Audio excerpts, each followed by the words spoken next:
Père, du Fils et du Saint-Esprit. Amen. Grande joie d'être là à nouveau avec toi pour ce temps de lecture divine. Une grande joie toujours de pouvoir écouter la parole de Dieu et de pouvoir aussi la transmettre. Et nous tous, on doit faire comme ça. On va écouter la parole de Dieu et la transmettre aux autres.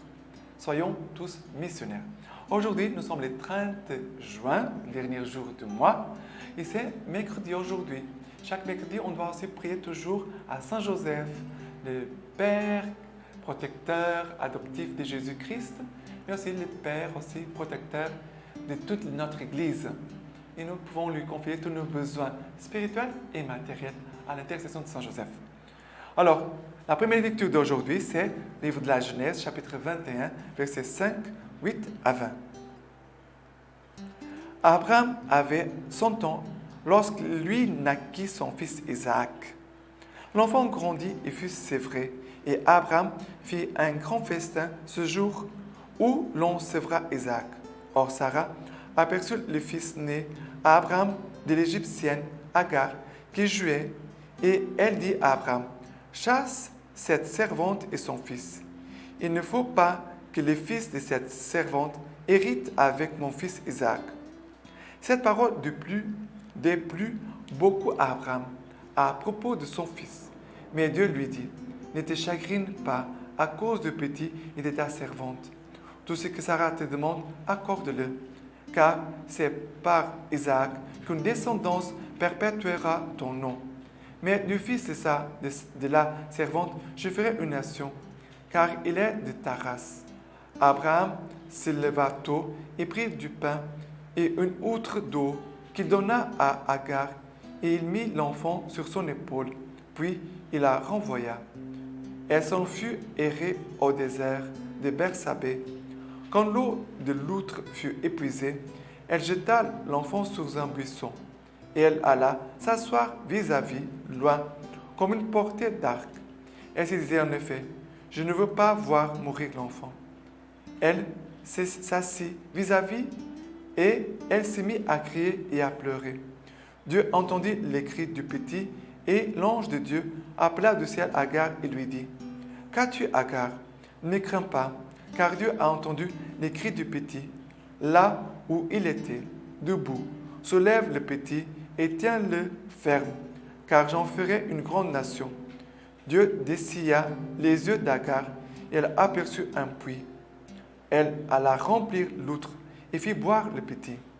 Dieu fut avec lui, et il grandit et demeura au désert, et il devient un tireur d'arc. Regardez, ici, il a des chemins qui sont surprenants, qu'on ne s'attend pas. Sarah demande à Abraham, demande à ton fils Isaac avec sa maman Agar, de partir d'ici, je ne veux pas qu'elle reste ici.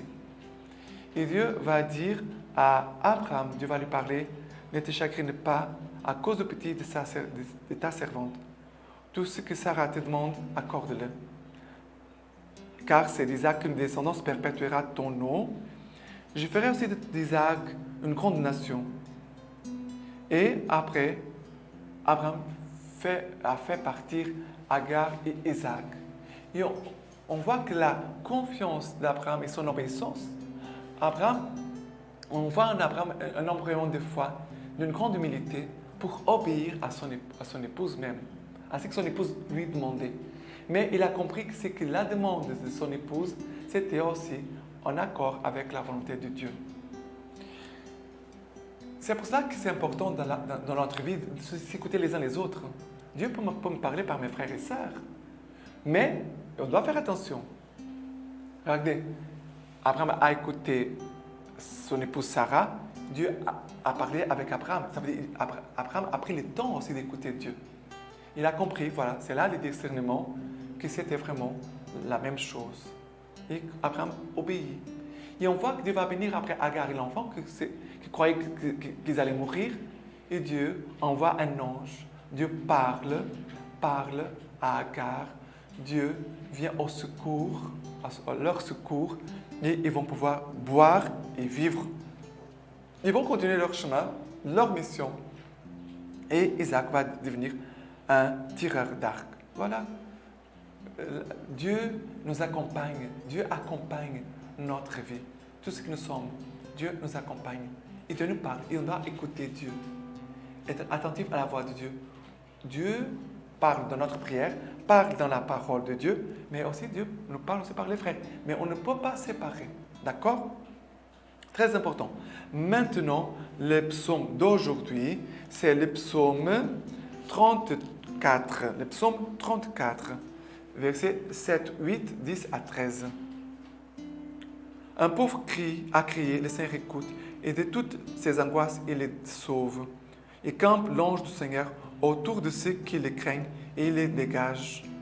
Après, versets 10 à 13. Craignez le Seigneur, vous les saints, qui les craint ne manque de rien.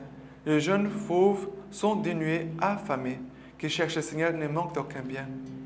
Venez, fils, écoutez-moi. La crainte du Seigneur, je vous l'enseigne. Où est l'homme qui désire la vie et prie des jours où voir le bonheur? Alors, venez, fils, écoutez-moi, la crainte du Seigneur que je vous l'enseigne. La Lex Divina, la parole de Dieu, veut nous enseigner la crainte du Seigneur. Et ici, la parole de Dieu nous dit, celui qui cherche le Seigneur ne manque d'aucun bien. Cherchez le Seigneur. C'est pour ça qu'on doit aller chercher sans cesse chercher le Seigneur. Et voilà ce que le Seigneur, vraiment, il nous promet, vraiment, qui craint le Seigneur ne manque d'aucun bien. Le Seigneur dit cela 2 fois. Cherchez le Seigneur et sa face et sa justice. Et toutes les autres choses vous seront données par ce croix déjà Jésus dans l'Évangile. Matthieu chapitre 8, versets 28 à 34. Matthieu 28, versets 28 à 34. Quand il fut arrivé sur l'autre rive, au pays des Gadaréniens, 2 démoniaques sortant des tombeaux vinrent à sa rencontre. Des êtres si sauvages que nul ne se sentait de force à passer par ces chemins. Les voilà qui se mirent à crier. « Que ne veux-tu, fils de Dieu? Es-tu venu ici pour nous tourmenter avant le temps ?» Or, il y avait à une certaine distance un gros troupeau de porcs en train de paître. Et les démons suppliaient Jésus. « Si tu nous expulses, envoie-nous dans ce troupeau de porcs. » « Allez, leur dit-il. Sortant alors, ils s'en allèrent dans le port. Et voilà que tout le troupeau se précipita du haut de l'escarpement dans la mer et périt dans les eaux. Les gardiens prirent la fuite et s'enfuirent à la ville, tout rapporté avec l'affaire des démoniaques. Et voilà que toute la ville sortit au-devant de Jésus. Et dès qu'ils les virent, ils les prièrent de quitter leur territoire. On dit, mais si on ne connaissait pas la fin de l'évangile, on serait surpris. Mais Jésus fait un bien à ces démoniaques, de ces 2 personnes. Et les gens sont tristes parce que les porcs sont morts. Qu'est-ce qui est le plus important? Le matériel ou le spirituel? Qu'est-ce que c'est le plus important? Le cochon, l'argent ou l'âme, la vie éternelle, une personne humaine? Et nous voyons qu'aujourd'hui dans notre monde, les gens, souvent, ils s'en foutent des autres. Ils pensent à leur bien. Je veux avoir mon argent, mes cochons, mes biens. Et si l'autre meurt, s'il est empêché, ce n'est pas bien, s'il est malade. Regardez, on est vraiment ici. Jésus vient pour faire les biens les plus profonds. Parce que quand Jésus va expulser les démons de ces 2 hommes, ils vont trouver Jésus, ils vont trouver la paix, ils vont trouver le salut, ils vont trouver le bonheur de vivre avec Dieu. Mais les autres, ils s'en foutent, ils disent non, on veut nous couchons, on a perdu notre argent. Est-ce qu'ils ont pensé au bien allié à la vie éternelle de ces 2 personnes? Et entre nous, c'est la même chose. Les gens, à cause des biens matériels, perdent leurs âmes. Ils choisissent l'enfer parfois. On peut avoir des biens, mais Dieu en premier. Mais si on met les biens en premier et Dieu en 2e, 3e, 4e, ou à la fin de tout, là, on est en train de choisir l'enfer, la mort. Nous sommes en train de choisir les démons. On doit faire attention. Quels sont tes choix? Quelles sont tes priorités? Qu'est-ce que c'est pour toi le plus important? L'âme, les biens éternels ou les biens qu'on va laisser ici-bas? Les cochons vont mourir, on va les manger. Ça ne va pas durer longtemps. Même si on va recevoir l'argent après va disparaître.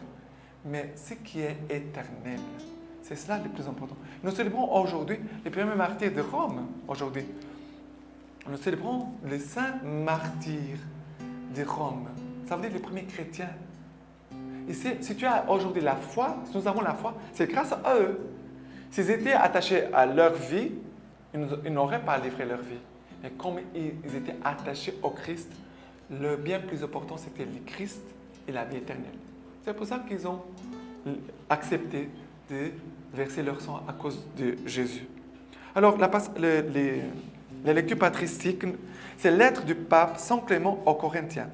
Ce passage est le témoignage le plus ancien que nous ayons du martyre de Pierre dans la communauté romaine. Laissons les exemples de l'Antiquité pour en venir aux athlètes les plus proches de nous. Prenons de nobles exemples dans notre génération. C'est par jalousie et par envie que les colonnes de l'Église, les plus hauts et les plus justes, ont été persécutées et ont lutté jusqu'à la mort. Regardons les saints apôtres. Pierre, à cause d'une jalousie injuste, a subi de nombreuses souffrances, et non pas une ou deux. Après avoir ainsi rendu son témoignage, il s'en allait au séjour de gloire qu'il avait mérité. Par suite de la jalousie et de la discorde, Paul a montré à quel prix est réservé à la constance. Chargé cette fois de chaînes, expulsé, lapidé, devenu prédicateur de l'Évangile en Orient et en Occident, il a reçu la renommée qui correspondait à sa foi. Après avoir enseigné la justice au monde entier jusqu'aux limites de l'Occident, il a rendu son témoignage devant les autorités. C'est ainsi qu'il a quitté ce monde pour s'en aller au séjour de la sainteté et devenir un illustre modèle de constance. À ces hommes qui ont mené une vie sainte est venue se joindre une grande foule d'élus qui, par suite de la jalousie, ont subi toutes sortes de mauvais traitements et de supplices et qui ont donné parmi nous un magnifique exemple. Par suite de la jalousie, des femmes ont été persécutées, déguisées en victimes mythologiques. Elles ont subi des outrages atroces et sacrilèges. Puis, elles ont remporté victorieusement la course de la foi et elles ont reçu une glorieuse récompense, elles dont le corps était si faible. C'est la jalousie qui a rendu des épouses étrangères à leur mari et qui a fait mentir la parole de notre père Adam. Voici l'os de mes os et chair de ma chair. Jalousie et discorde ont abattu de grandes cités et déraciné des puissantes nations. Nous vous écrivons ainsi, mes bien-aimés, non pas seulement pour votre avertissement, mais pour votre propre mise en garde. Car nous sommes dans la même arène et le même combat nous attend. Laissons donc les préoccupations vaines inutiles pour nous conformer à la règle glorieuse et vénérable de notre tradition. Voyons ce qui est beau, ce qui est agréable, ce qui est digne d'approbation aux yeux de celui qui nous a fait. Fixons nos regards sur le sang du Christ et comprenons combien il a de valeur pour son Père, puisque répandu pour notre salut, il a offert au monde entier la grâce de la conversion. Et maintenant, je vous laisse la bénédiction par les mains toutes pures de la Vierge Marie. Que Dieu Tout-Puissant vous bénisse et vous garde, le Père, le Fils et le Saint-Esprit. Amen.